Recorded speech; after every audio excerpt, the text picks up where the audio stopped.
Salut à toutes et à tous et bienvenue dans ce podcast dédié au développement web. Si vous envisagez de devenir un développeur web mais vous ne savez pas par où commencer, alors vous êtes au bon endroit.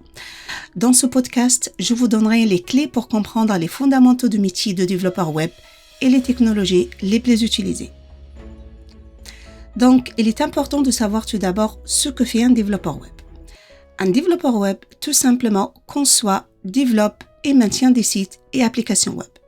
Donc, il peut se spécialiser soit dans le développement front-end, soit dans le développement back-end, ou même dans les deux. Et dans ce cas-là, on parle de développeur full stack. Maintenant, on va commencer par le métier de développeur front-end. Et on va parler de son rôle exact, les outils et les langages que doit maîtriser. Donc, un développeur front-end est un professionnel qui crée et développe l'interface utilisateur d'un site web ou d'une application. En d'autres termes, c'est la personne qui crée tout ce que l'utilisateur voit à l'écran et s'assurer que cela fonctionne correctement sur tous les navigateurs et appareils. Alors, en premier temps, il va recevoir la maquette, c'est-à-dire le design du site web. Ensuite, il va commencer à coder en utilisant de l'HTML. Donc, HTML est une abréviation Hypertext Markup Language, est un langage de balisage. Il sert à structurer le contenu d'une page web, c'est-à-dire que via ce langage, vous allez indiquer à votre navigateur comment il affiche les différents éléments de votre page web. Alors, pour mettre en forme une page créée en HTML, il va utiliser un autre langage qui s'appelle CSS, Cascading Style Sheet, qui sert à rendre le site responsive, c'est-à-dire adapté au téléphone, tablette, petit écran, grand écran, etc. À changer les couleurs, à ajouter des animations, etc., etc.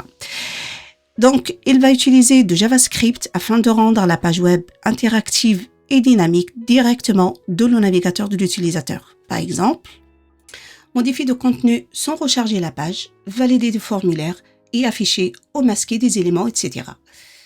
Donc, il faut mettre en tête qu'un développeur front-end travaille principalement avec ces trois langages, HTML, CSS et JavaScript. Il utilise aussi souvent des frameworks comme par exemple React, Vue.js, Angular, etc. Ensuite, vous avez la spécialité de développeur back-end.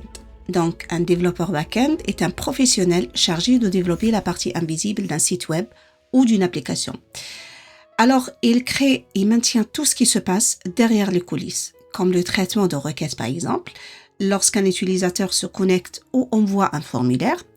Alors, il gère aussi les bases de données, par exemple stocker les informations d'un utilisateur ou récupérer les produits d'un site e-commerce, etc.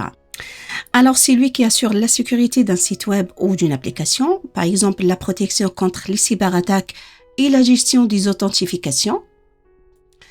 Donc, maintenant, on va parler un petit peu de principales compétences qu'un développeur back-end doit maîtriser. Alors, un développeur back-end doit maîtriser plusieurs domaines techniques pour créer la logique et les fonctionnalités invisibles d'un site web ou une application. Alors, il doit maîtriser au moins un langage de programmation, par exemple JavaScript avec Node.js ou PHP avec le framework Laravel ou Symfony, etc. Il y en a plein de langages. Il faut juste choisir le langage et le framework avec lesquels vous êtes très à l'aise.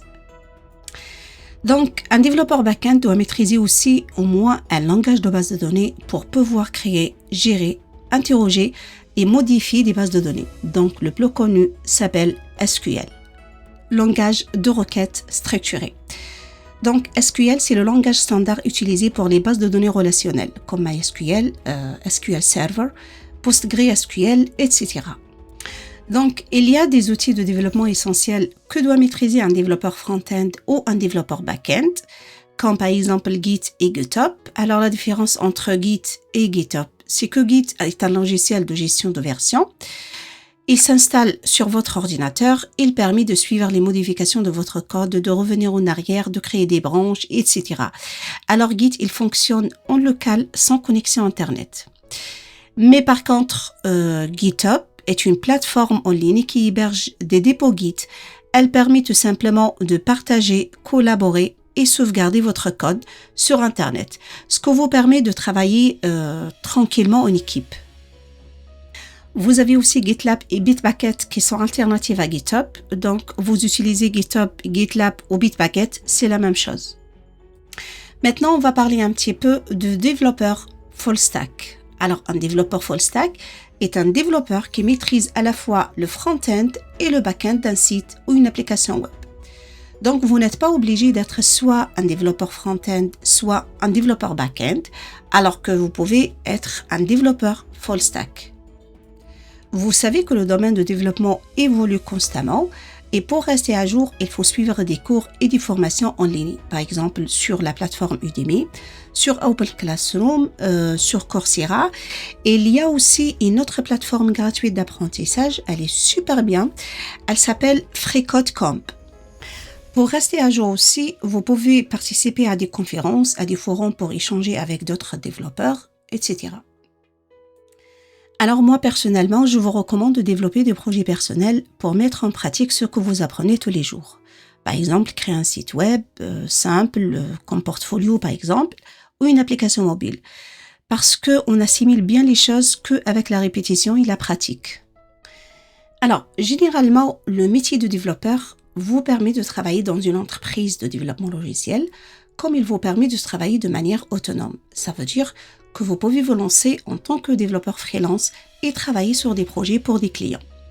Il faut juste savoir que devenir un développeur nécessite de la patience, de la pratique et un engagement constant à apprendre de nouvelles compétences. Si vous persévérez et que vous restez curieux, vous deviendrez un excellent développeur. Maintenant, on arrive à la fin de ce podcast. J'espère qu'il vous a plu et le métier de développeur web devient clair pour vous. Si vous avez des questions, n'hésitez pas à poser-les en commentaire. J'y répondrai avec plaisir. Je vous donne un rendez-vous au prochain podcast et à très bientôt.